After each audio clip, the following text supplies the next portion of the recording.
Not chasing God, just borrowed light.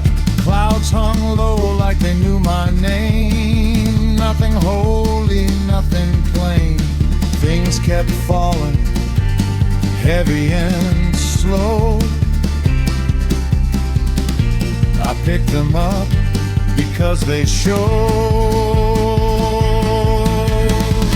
Didn't ask why, didn't look back. Questions freeze you where you stand.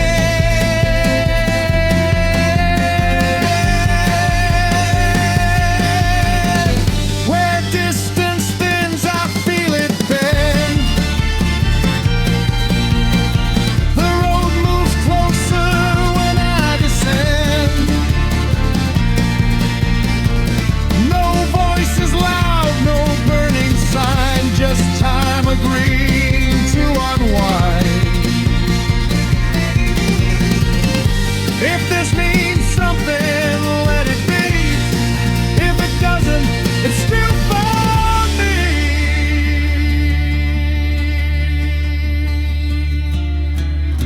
The ground shook hard without a sound.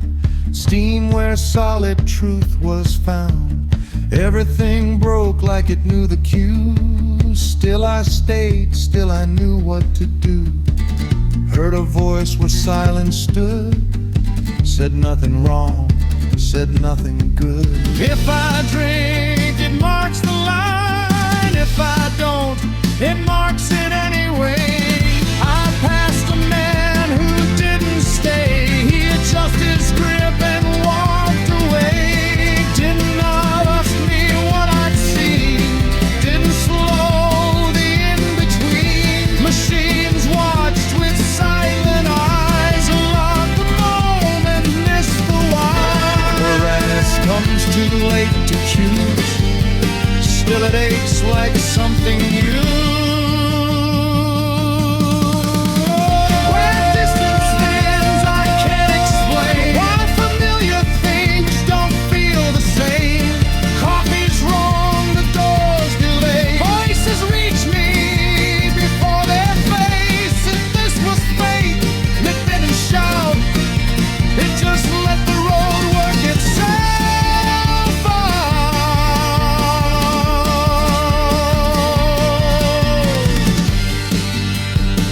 I didn't change the world. I just kept going.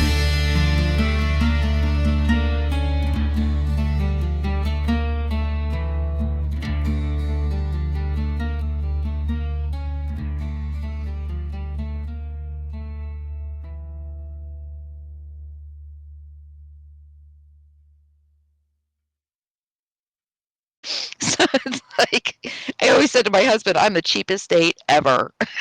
Ever. um, get me a cheeseburger and take me to a beach and I am the happiest girl on the planet. So it's like you don't need alcohol, you don't need any of that. Just take me somewhere quiet with a good piece of meat like cheeseburger or a good steak or something. I'm good. I am good to go. You'll generally find something that, I go to these Norse pagan events, and there's a lot of alcohol involved because that's part of Norse cultural tradition. Yes, the But mead. yes, Yep. oh yeah, I lost 3 days on the meat diet. But but it was interesting because I was at an event, and one of our people had died, so we were having a funeral, and a lot of people were drinking, and one of my friends there was noticing that I wasn't drinking because I was keeping precepts very very strictly because I wanted to um, send it's complicated, but basically I was dedicating my keeping the precepts to the departed, which is something we do. So I wanted to make a really good act of merit, and we had to talk about it because he was seeing me not drinking, and he's like, "Hey, you're not drinking," and it wasn't anything bad, but there were some Christian members that won't drink at some of these festivals because we're dedicating to Odin and this and that, right, left, and center. Right. That's respected. Right. Everybody's got their thing. So we had a really good talk about it, and we had a big hug and stuff, and he understood. But I found that when I used to go to these events and drink, I would hang out with the drinking people, and they're my friends and they're good people. When I stopped drinking, well, there were a lot of other people there not drinking or drinking very little. Now I'm hanging out with those guys, and it's Yep. and so there's because I first thought, if I don't drink, there won't be anyone to talk to. There's plenty, when I was playing out at bars, I'd never drink before playing, and I would hang out with the guy who was he's the rhythm guitar player in the Kapellmeister, and he also wasn't drinking. He'd been recently diagnosed with diabetes, so he just gave up drinking. Oof. So we would stay sober and at the bar, because we'd go and load in, and then we were there till all hours, and it was cool to watch people get drunk sometimes. I remember Yes. this chick came in, and she was dressed to the nines. She looked, she was in her 20s, and she had the makeup and everything, and she was with the Chad kind of boyfriend and stuff, and they're at the bar, and she looks like a model, but she's acting like an idiot. And my buddy and I were outside having a smoke, and she's coming out of the bar with her boyfriend, and he's laughing at her at how drunk she is, and she can't walk, and we're just sitting there watching, and they get into his brand new late model SUV, and she's in there, and he's laughing, and all of a sudden he starts yelling, "No, no, not in the car, my new car!" Not and then she starts vomiting all over his seat, and I'm like, and it's just. And these wonderfully, beautifully dressed, handsome young wealthy people are just covering themselves with vomit and stuff. And I'm like, with my buddy there, I'm like, oh. God, I still, because I'm a full Italian, so it's like my family drinks. I mean, it's the vino, man, the vino. Yeah. Chianti. And in fact, my mother always said I was the milkman's child because I never drank. No, it's just not something I partake in.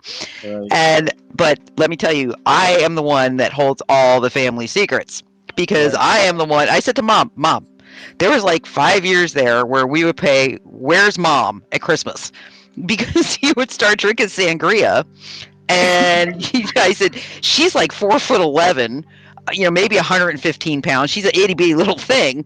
Right. I was like, and so one sangria, and basically we've got you're trying to cook food and nothing matches because you're drunk. I was like, by 10 o'clock at night, everybody's looking for you and we can't find you. Usually it's because you've fallen asleep behind a table or a chair, and you're so little we can't see you. So it's like, literally, we send out search parties looking for my mother. Then you've got, I said, we have my brother-in-law, 6'6.5", who got so drunk he literally fell over a frickin' bush and rolled down into the canal. And the funny thing was, is when we finally figured out what had happened to him, because you could see the footsteps going to the bushes. Right. But nothing coming out. Where the hell did he go? I mean, we look up and, dude, there he is. Like this. At first, we thought it was a log, and then I said to my sister, there's alligators in that canal. And she goes, "Oh, just leave him there." I'm like, "Oh, no, we can't leave him there." But I mean, that's, again, I'm the holder of all of those wonderful memories because I'm sober. Everybody else is drunk. Yeah. But yeah, that, and I never felt like, and maybe it's because I'm a sensitive, I don't know, but I always felt like it. I can't control a lot of things about that when I drink. Like, I feel like I can't control the energy I push out. I can't control what I'm allowing in. Right. And I've spent my life learning how to control or shield myself from things I don't want in my energy zone, or, so it's like one of those things where do I want it? No, I don't need it. I mean, I like the taste of alcohol. I was a bartender for years, but literally, and I was a great mixologist, but I would just take a dab of it and a stir, put it on my tongue. Yep, that's perfect. Right. And then, spit it out.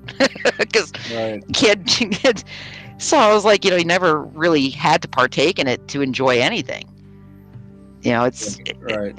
And I think that was the other thing too. I always felt like a lot of people drank to be happy, and that kind of disturbed me because it's a very false sense of happiness. If you have to go outside of your reality to find happiness, there's something wrong with your reality that needs to be addressed, and you can't run from that. Well, so G.K. Chesterton said you should drink when you're happy. Yes. Make yourself happy.